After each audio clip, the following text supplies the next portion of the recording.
नेपाल की रहने वाली एक लड़की जिसकी उम्र महज 19 साल और उसका नाम सोनिया, जो कि दिखने में काफ़ी ज़्यादा खूबसूरत, जिसको देखने के बाद हर कोई उसका दीवाना हो जाए। वही लड़की नेपाल से निकलती है, दुबई जाती है एक शेख के वहाँ काम करने के लिए, और वह शेख जब उस लड़की को देखता है तो वह भी उसका दीवाना हो जाता है और उस लड़की के पास जाकर कहता है कि तुम मेरी बेगम बन जाओ, जितना मर्जी उतना पैसा चाहिए ले लो। वह लड़की उस शेख की बात को इनकार कर देती है और फिर वह शेख एक ऐसा कदम उठाता है कि उस लड़की के साथ वह 9 महीने तक ज़बरदस्ती संबंध बनाता है, और इसी दौरान वह लड़की 2 बार प्रेग्नेंट होती है और फिर वह लड़की एक ऐसा कदम उठाती है जिसके बाद वह शेख जेल तक चला गया। आखिर वह लड़की उस शेख के पास इतने दिन तक कैसे फंसी रही और फिर शेख का क्या हुआ। आप सभी को नमस्कार, मेरा नाम रवि है। मैं आशा उम्मीद करता हूँ आप लोग बहुत अच्छे होंगे। अगर आप हमारे चैनल पर नए हों, सब्सक्राइब बेल आइकन जरूर दबाएँ। यह सच्ची घटना चालू होती है नेपाल की राजधानी काठमांडू। यहीं पर एक परिवार रहा करता था, जो परिवार के मुखिया, जिनका नाम बहादुर थापा, और उनके 3 बच्चे और एक पत्नी, कुल मिलाकर परिवार में 5 लोग थे। जो विनोद थापा, वह मेहनत मजदूरी करके अपने परिवार का पालन पोषण कर रहे थे। अब जो उनकी जो बड़ी बेटी थी, जिसका नाम था सोनिया, जिसकी उम्र 19 साल, उसने हाल ही दिनों में अपनी पढ़ाई कंप्लीट की थी। अब वह भी देख रही थी कि जो माता पिता बहुत संघर्ष करके पैसा जुटाते हैं और जो उनका परिवार है वो भी ठीक ठाक है, जिसका खर्चा चलने में काफ़ी मशक्क़त हो रही है। तभी सोनिया अपने पिता से कहती है, पिताजी मुझे भी कोई नौकरी दिला दीजिए, जिसके बाद मैं भी थोड़ा कमाने लगूंगी तो आप लोगों का खर्चा में हाथ बटाऊंगी। जो बहादुर थापा थे, तभी वह आसपास के लोगों से कहते हैं कि मेरी बेटी के लिए कोई नौकरी हो तो बताइए। तभी एक व्यक्ति जिसका नाम था शिनोद मुखिया, जो कि एक दलाल था और एजेंट था, जो कि जो लोग थे रहने वाले उनको बाहर कंट्री में नौकरी दिलाता था। तभी शिनोद मुखिया विनोद थापा के पास आता है और कहता है कि क्या तुम अपनी लड़की को बाहर भेजोगे? बाहर सऊदी में एक अच्छी नौकरी निकली है, वहाँ अगर तुम्हारी बेटी जाएगी तो ढेर सारा पैसा मिलेगा, जिसके बाद तुम्हारे परिवार का पालन पोषण बहुत अच्छे से चल जाएगा। जो बहादुर थापा वह कहते हैं कि मुझे 2-3 दिन की मोहलत दीजिए, मैं अपने घर में अपनी पत्नी से, अपनी बेटी से बात कर लूँ और फिर मैं आपको बताता हूँ। तभी 2-3 बीतते हैं और बहादुर थापा उस शिनोद मुखिया को फ़ोन करते हैं, कहते हैं ठीक है, इसके लिए मुझे क्या करना पड़ेगा, और मेरे पास अभी इतना पैसा नहीं है कि मैं अपनी बेटी का पासपोर्ट वीज़ा बनवा सकूं। तभी शिनोद मुखिया कहता है बहादुर थापा से, तुम्हें पहले पैसे देने की कोई ज़रूरत नहीं है, जब तुम्हारी बेटी काम करेगी वहाँ पर जो पैसा मिलेगा तो मुझे धीरे धीरे करके तुम दे देना।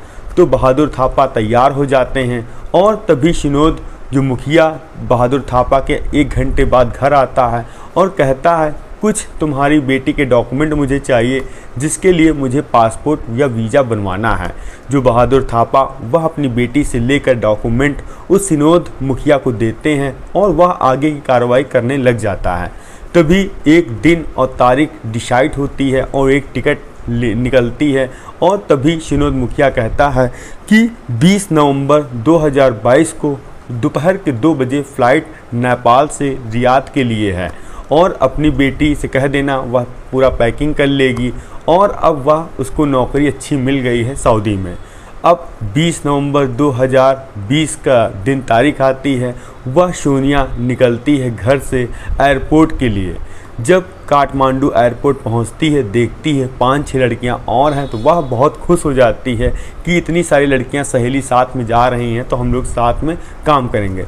तभी वह जो एजेंट था, जिसका नाम था शिनोद मुखिया, वह कहता है कि तुम्हारी 3 घंटे फ़्लाइट चलेगी, जब रियाद में उतरेगी तुम्हें एक व्यक्ति वहाँ मिलेगा जिसका नाम है अकमल खान, वह तुमको काम पर वहाँ पर मिलवा देगा।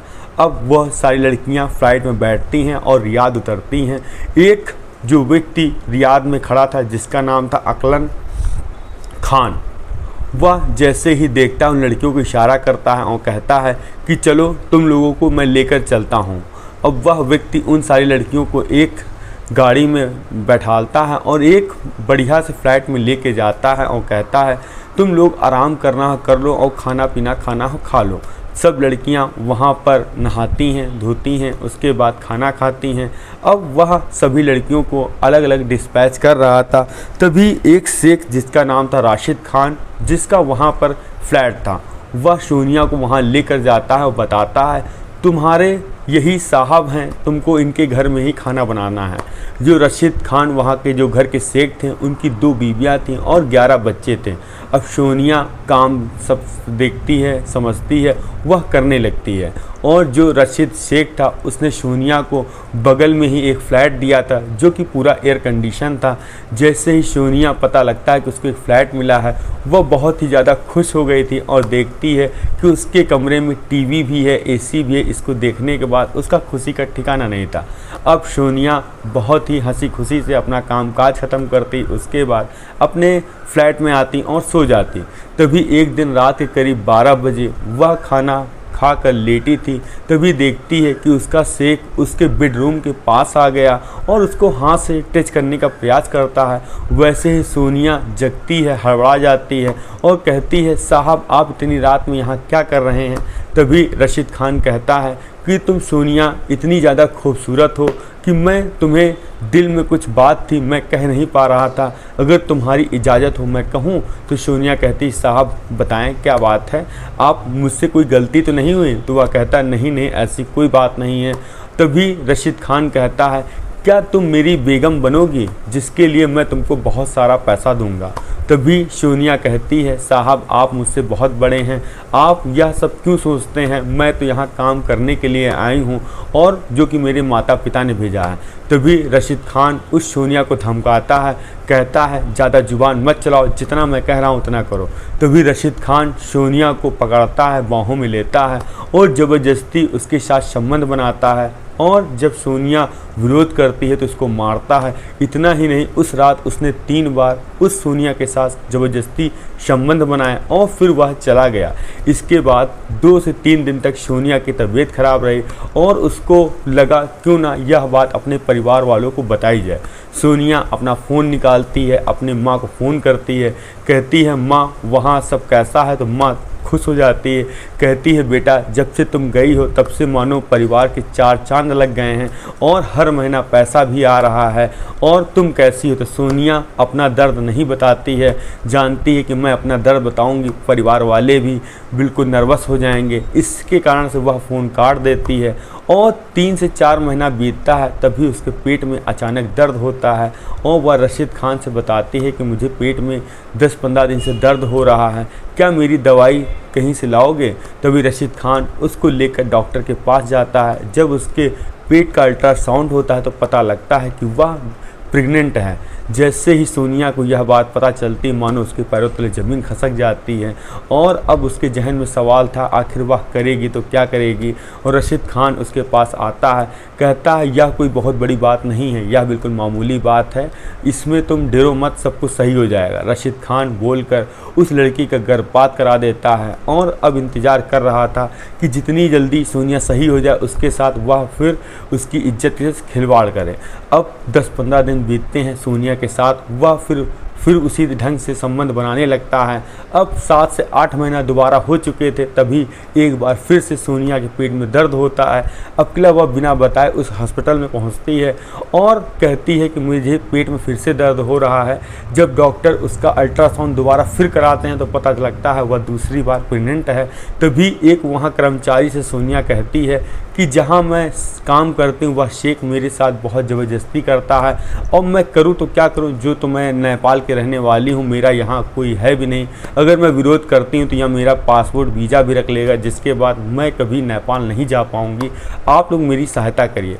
तभी उस अस्पताल का कर्मचारी बताता है कि यहाँ पर एक एनजीओ चलता है जो प्रवासी बाहर से लोग आते हैं काम धंधा करने के लिए, अगर उनके साथ कोई भी घटना घटित होती या कोई परेशान करता है तो वह उसकी पूरी सहायता करते हैं। तभी बताए हुए पता पर सोनिया जाती है। एनजीओ के जब व्यक्ति से मिलती है और कहती है कि साहब मुझे बचा लीजिए और मेरे साथ शेख मेरे बहुत गलत कर रहा है, जिसके कारण से मैं 7-8 महीने से बहुत परेशान हूँ। तभी वह एनजीओ का जो कर्मचारी कहता है कि बताइए आपके साथ क्या हुआ है। जब वह पूरी घटना बयां करती है, जिसको सुनने के बाद जो एनजीओ का वहाँ व्यक्ति था उसके भी आंख में आंसू आ जाते हैं। वह तुरंत ही वहाँ की पुलिस से संपर्क करता है और उस शेख को बुलाया जाता है और उससे पूछा जाता है तुमने इस लड़की के साथ इतनी जाती क्यों की। अब उसके पास कोई जवाब नहीं था। तभी पुलिस उसको पकड़ कर ले जाती है और उस लड़की को हरजाना तक दिलाया जाता है और सही सलामत फिर उसको नेपाल भेज दिया जाता है। एक रिपोर्ट के अनुसार 10,000 से ज़्यादा लड़कियां एक साल में गल्फ़ कंट्रियों में भेजी जाती हैं, जिसमें जो प्रमुख कंट्रियां हैं भारत और बांग्लादेश और नेपाल।